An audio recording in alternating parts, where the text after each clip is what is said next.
L'AEM fait encore parler d'elle en posant des actes de violence au sein d'une faculté de la place.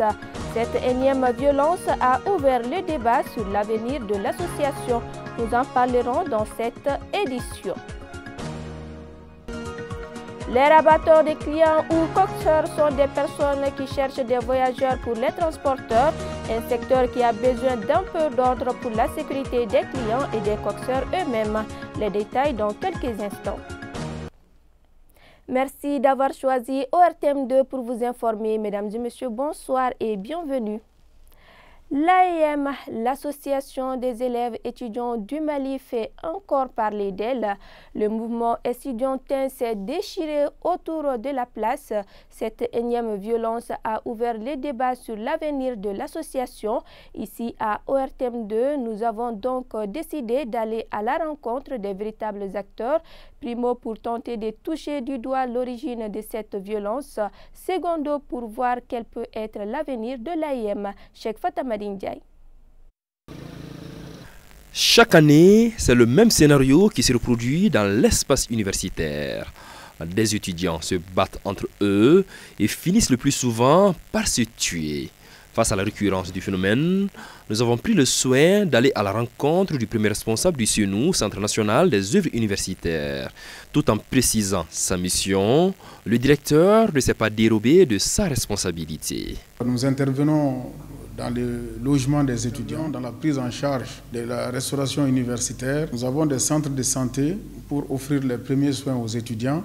Nous intervenons au niveau du transport des étudiants et nous avons aussi comme mission de traiter tout ce qui est allocation financière, les bourses, les trousseaux, l'aide sociale, les frais de gratuité de transport, les frais de mémoire, les frais de thèse. C'est très malheureux ce qui se passe en termes de violence. Cela porte atteinte directement aux missions essentielles du CNU, c'est de contribuer à améliorer les conditions de vie. Conviendrez avec moi que la violence, quelque part, dégrade les conditions de vie des étudiants. Nous menons très souvent et de façon périodique des opérations de fouilles avec les forces de sécurité. Mais la violence est un phénomène qui commence généralement au niveau de l'espace pédagogique, dans les amphis, dans la cour, et toujours en rapport avec les forces de sécurité. Nous sommes en train toujours de prendre des dispositions pour mettre fin à cela. Quelque part, cette persistance de violence trouve son origine dans les responsabilités confiées à l'association des élèves étudiants du Mali. Des parkings motos aux cartes étudiants en passant par les campus, l'AEM a une mainmise sur ses œuvres universitaires. Des étudiants qui sont dans la gestion des parkings, des étudiants qui interviennent quelque part dans la gestion même des œuvres universitaires de façon générale. Donc tous les acteurs aujourd'hui doivent se donner la main pour mettre fin à cela. Mais je suis en train de le dire, vous savez, c'est un phénomène complexe. C'est pourquoi nous-mêmes, dans notre politique, nous avons commencé à décentraliser les CNU. Parce que la direction générale est généralement très éloignée des résidences. Mais avec la création des centres, nous serons plus présents sur les campus, nous serons plus vigilants et nous allons renforcer les liens avec les forces de sécurité pour que tout ce qui est comportement déviant soit géré avec la dernière rigueur. Au sein même de l'association estudiantine, la gestion de tous ces fonds divise. Car il faut noter que l'AEM reçoit des vingtaines de millions derrière ces différentes œuvres.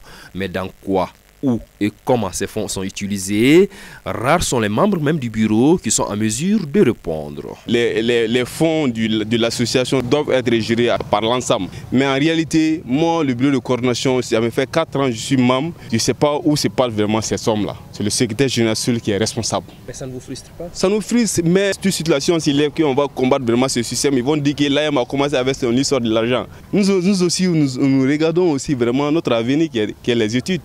Se revendiquant parmi les acteurs majeurs de l'avènement de la démocratie, l'AEM peine à entretenir pourtant cette belle image qu'elle se colle.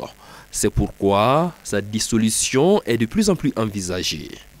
En tout cas, aujourd'hui, toutes les options sont sur la table. Je pense que personne au Mali qui soit contre une association d'étudiants ou bien contre l'épanouissement des étudiants. Mais s'il y a des déviations, je pense que les gens doivent regarder pour réguler tout ça. Comme on aime le dire aujourd'hui, toutes les options sont sur la table, avec comme objectif de prendre des mesures qui vont définitivement stabiliser les milieux scolaires et les milieux universitaires. Ça, c'est l'objectif visé. L'AEM est une association qui est reconnue par la loi malienne. C'est cette loi malienne qui protège l'AEM. Donc la dissolution de l'AEM, ça ne peut pas se réaliser. Tout de suite, l'État peut se lever, de suspendre l'AEM, mais la dissolution, ça c'est anti la loi. En tout cas, ce qui est sûr, l'école malienne cherche son salut. Donc il faut nécessairement l'aider à le retrouver.